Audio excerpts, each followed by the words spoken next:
Hi, I'm Chef Keith Snow. Welcome to my kitchen. I want to show you how to make a very simple appetizer. It's a white bean bruschetta.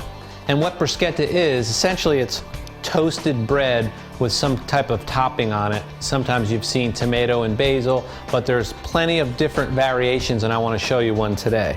The first thing I wanted to talk about is my bread, and this is a good sort of earthy, crusty bread, not Wonder Bread.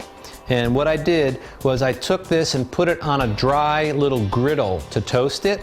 And you can see it's got some nice little toast marks on it, but I only left it on the dry griddle for, maybe a minute or so on each side, just until it got kind of firm and toasty. So now there's our bread. We'll set these aside and we'll concentrate on our filling. These are just like cannellini beans. You can get these in a can in any store. Of course, you could soak them overnight and cook them if you had time, but to save time, we just use the canned beans. But these are rinsed because I want to get a lot of the sodium and that kind of sort of slimy stuff that comes in the can off the beans. So these have been rinsed, and what I'm going to do is sort of take the back of a spoon and push down and start mashing them. I don't want them all mashed, but I do want some of them mashed to help thicken the mixture up. And then we're going to add some other ingredients in here to make it nice and tasty. And I think that has about the consistency that I'm looking for. So the first thing we're going to do is add a pinch of kosher salt in here, a good bit of black pepper, and this needs to be highly seasoned. You don't want your white beans to be bland. You want a lot of flavor in those so they pop when somebody tries them.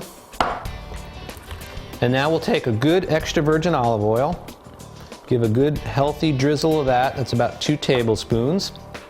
We're going to take some Romano cheese, and this is a brand called Locatelli, and this is a sheep's milk Romano cheese. Very pungent. It's probably aged maybe close to 2 years, so it's nice and sharp.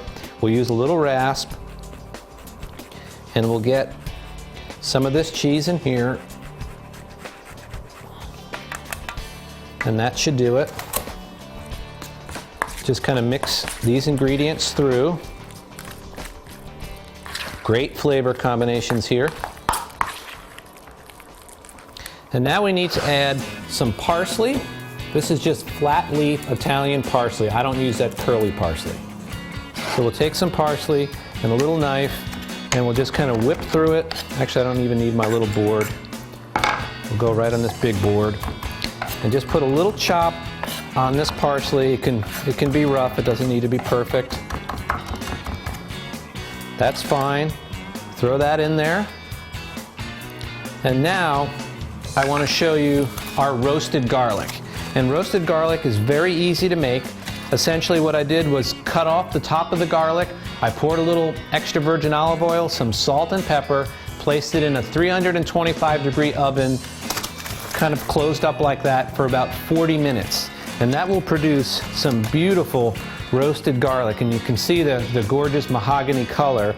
And this is a different product than garlic. Even though it's garlic, when you roast it, it gets sweet, it takes away some of the garlic bite, and has a really delicious flavor. So what you do is you squeeze, and you can see as I squeeze this, the garlic will come right out of the skin. And this has an incredible flavor to it. Let me clean my hands, and that's all I'm going to need. I have 2 bulbs of garlic roasted, but I will not need all of them. So you want to run your knife through this and just sort of put a little rough chop on it, because you don't want people to get really big bites of the roasted garlic. And that's good. Now we're going to go ahead and add this right in. That's pretty sticky stuff. Get it right in there. We'll set the board aside. And now you want to work this into the mixture. And I can tell I'm going to need a little more of my extra virgin olive oil just to moisten this up a bit.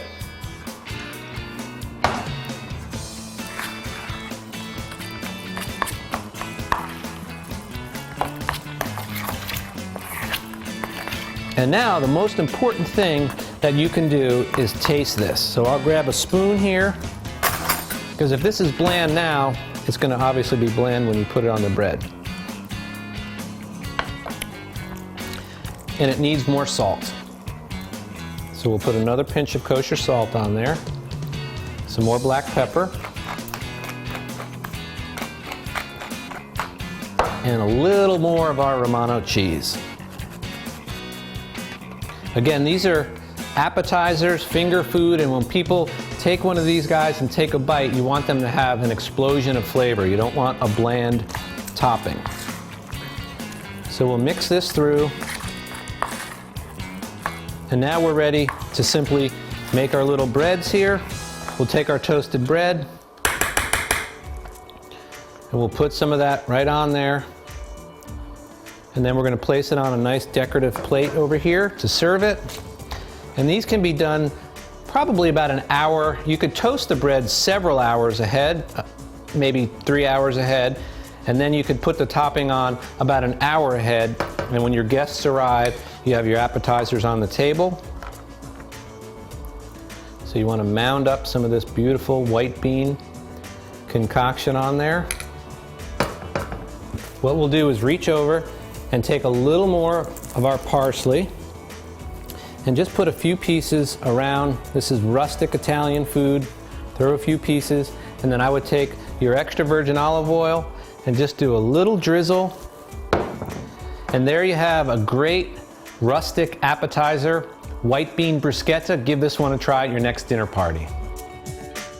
The Harvest Eating community celebrates the benefits of a healthy eating lifestyle through seasonal, organic, and local foods. To view more of Chef Snow's recipe videos and to experience the Harvest Eating lifestyle, visit harvesteating.com. Harvest Eating, 4 seasons, 1 lifestyle.